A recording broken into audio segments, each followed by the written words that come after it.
I was a hardcore gamer for over 6 years of my life. It started out as just some fun with friends for an hour every single day, but then it evolved to me pretty much replacing my life with video games. But in the span of just a few months, I went from playing video games for 4 hours, 6 hours, maybe even 10 hours every single day to quitting it entirely. So in this video, I'm going to give you the 4-step roadmap that I took to completely eliminate video games from my life. So if you're serious about actually getting rid of this addiction that you've been struggling against for years now, then watch till the end because I could save you years of your life with this one video. So you'd be pretty stupid to click off. So the first step that I took in order to quit video games is just to recognize, why the hell am I playing this for 8 hours a day? I knew deep down, like without bullshitting myself, that this was a bad habit that I needed to quit, and yet I kept on returning to it every single day. And so the first step I needed to take was just figure out why. What is the root cause to this addiction? And what I found was that the main reason that I was playing all these video games was just because I lacked the feeling of progression and freedom and prestige that I desperately wanted as a teen. We lack this sort of competition, this lack of progression in life that we need if we want to actually have mental well-being. And so what I found was that I used video games as a way to distract myself from the fact that I wasn't making progress in real life. Because if I wasn't making progress in real life, at least I'm making it in a video game, right? And so here's something that you need to realize. These games are made so that you get the illusion of progress being made. Because in reality, after playing video games for 4 years, my life didn't fucking get better. My life actually got worse. These video game developers have been exploiting you for years by triggering the sense of progression and prestige and competition that we need so much as guys in our teen years. And so the first step that you need to take is you need to realize that life works in the exact same way. Life is almost like a video game if you think about it. And if you start leveling up in real life, all of a sudden you don't need video games anymore. When I started making progress in real life by getting into fitness, getting into studying, I found that because I was making progress in real life, I didn't need video games anymore. I didn't feel so attached to them anymore because I was able to get the sense of progress that I had missed out on for so long. And so your first step is start treating life as a video game. Have this mindset of you trying to level up every single day, get better every single day, just as you would in a video game. And so now that we realize that, oh yeah, life is sort of like a video game, we need to start learning how to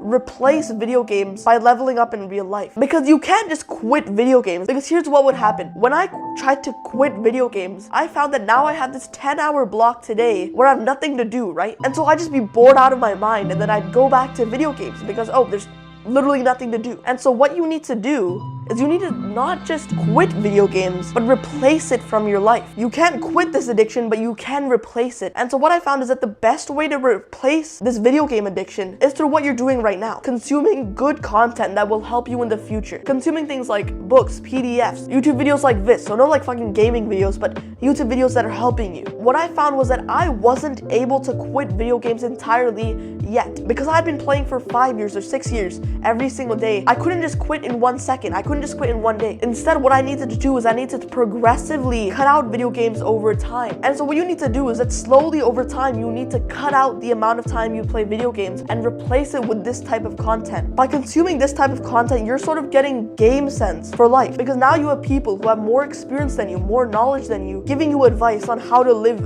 a better life through their experiences. And now at the same time, you need to start progressively deloading the amount of video games you play. Because what I found is that I couldn't just quit video games in a day. I couldn't just snap my fingers and eliminate this addiction, because this addiction was something that I'd had for years. And so instead of you just cutting it out immediately and then relapsing the next day, you need to start cutting it out slowly. So maybe what you should start doing is just start cutting out the amount of time that you play solo, because solo isn't even that fun, bro. Like, it's literally just you sitting there watching YouTube while you're playing because it's so boring, right? So you can probably just quit solo anyways with no problem. And then over time, start cutting out maybe playing with the friends that you don't like, and then maybe only playing once a week with the friends that you do like, until eventually it's just completely out of your life. By slowly cutting out this addiction and then replacing it with something that actually can fill up your time, you won't have the same problems of, oh, I relapsed again, oh, I was on day 7 and then I returned to video games. You won't have any of that because it's actually pretty pleasant, right? All you need to do is just slowly cut it out while slowly introducing something that still feels pretty good. And so that's step 2, replacing video games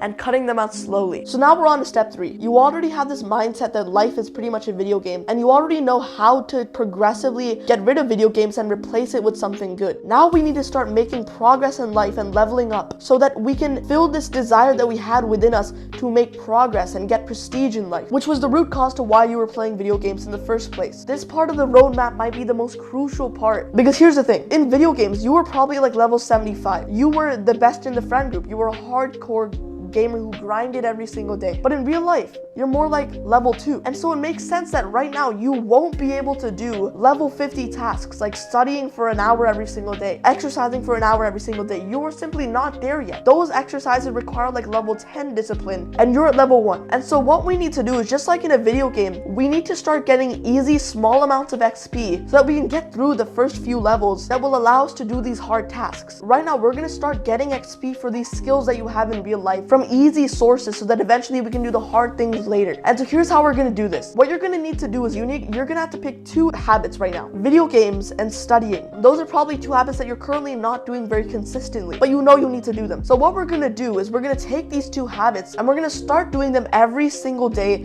but on a small scale. We're gonna get just a few XP for these skills of studying and exercise every single day for a few weeks so that eventually we can level up and do more of them. You might be thinking like, oh, but I can do more than 5 minutes. I can do 20 minutes. But if you could do that, you would already be doing it. So shut up. Don't let your ego interfere with the most important step of this process. So here's how we're going to do this. Take a piece of paper and write out each of the 7 days of the week. And then underneath that piece of paper, I'm going to put a picture up. Write down 2 squares underneath each day of the week. When you do these 2 habits of studying and exercise for just 5 minutes every single day, each time you do it, you're going to tick off that box. And what we're sort of doing is we're sort of giving you a quest that will give you more XP down the line. And so here's your action step for this section. Write out each day of the week, sort of like the image I have on the screen, and then write out both of those habits. And what you're going to do is each time you do the habit on that day, you're going to tick it off. So if you did the 5 minutes of studying and the 5 minutes of exercise, you tick off each of those boxes for Monday. Then you do it on Tuesday and Wednesday and Thursday. And then let's say at the end of the week,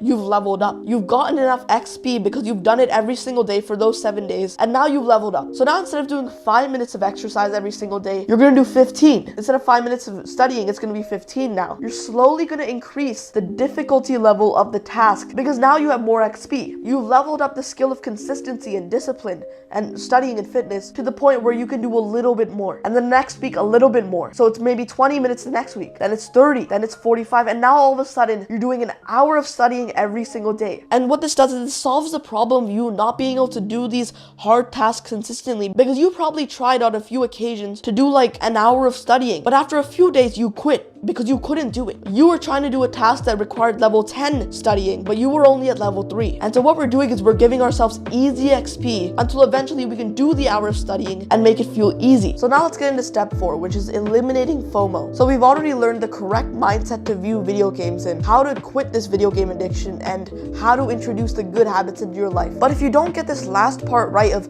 eliminating FOMO, then you're going to be attached to this video game addiction for years longer than you need to be. This is what happened with me. I knew that I needed to quit video games, and I probably had the willpower to quit them. But because I had this fear in my mind that these video games had programmed into me that, oh, I'm gonna miss out on my friends, I ended up sticking with this addiction for years longer than I needed to. So I'm gonna be pretty raw with you right now. When you're playing video games with your friends, right, it might seem all wholesome and stuff, but you guys aren't actually being friends with each other. You're simply just friends with the video game, and you guys being together amplifies the fun. That isn't friendship. Because let me give you another analogy. Let's say that the same thing was going on. You guys were together, you were laughing, you were hanging out, but instead of you guys playing video games together, you were out for drinks in a bar together. You would say that that is a toxic friendship, right? But all of a sudden, because it's video games, it's so wholesome and you're missing out on these memories. I can tell you from experience, those memories of me playing video games with my friends don't mean shit, bro. You were actively justifying yourself playing a video game because somebody else is playing it as well. Tell these thoughts in your mind to shut up. Because here's the thing, you can still hang out with this person in real life, right? You can still chat with them, but you need to understand that if you're in Discord and you're in the same Discord call and you see him online on the game, it's going to trigger you to go back into playing video games because it's such a triggering environment. But you need to understand that you continuing to chat with these people on Discord while they're playing is going to trigger you to get back into this old habit. And so you need to understand that you can't make it harder on yourself to quit. You might need to let go of these people for a few days and then you can eventually start hanging out with them in real life. But understand that if you stay attached to these people, they will influence you to be like them again. And so you need to be careful here, bro. Don't stay attached to these pixels on a screen that have enslaved you just because your friend is playing it, bro. You're better than that. And so that is the 4-step roadmap to finally beat this video game addiction that you've had for years, right? And I can promise you that this works because I have gone through every single struggle that you have. I have gone through the pains of separating myself from the video game friends for a few weeks. I have gone through the pains of resisting these urges to play. I have gone through the pain of quitting this addiction that I've had for years. And I can tell you that, bro, it is so worth it. If you can get rid of this addiction, your life will do a complete 180, bro. Instead of you feeling worse every single day, you're gonna start feeling proud of yourself every single day because now you're leveling up in real life and not just in a video game. So yeah, that's all I have for today, bro. If you found value, go down and subscribe so that you get more videos just like this posted to your feed. And if you found this video to be pretty terrible, then go down and comment what exactly was bad about it so I can improve and give you more value. I'm committed to helping 10,000 teens get rid of their video game addictions. So yeah, that's all I have for today, bro. Subscribe, and as always, my name's Atharv. See you soon.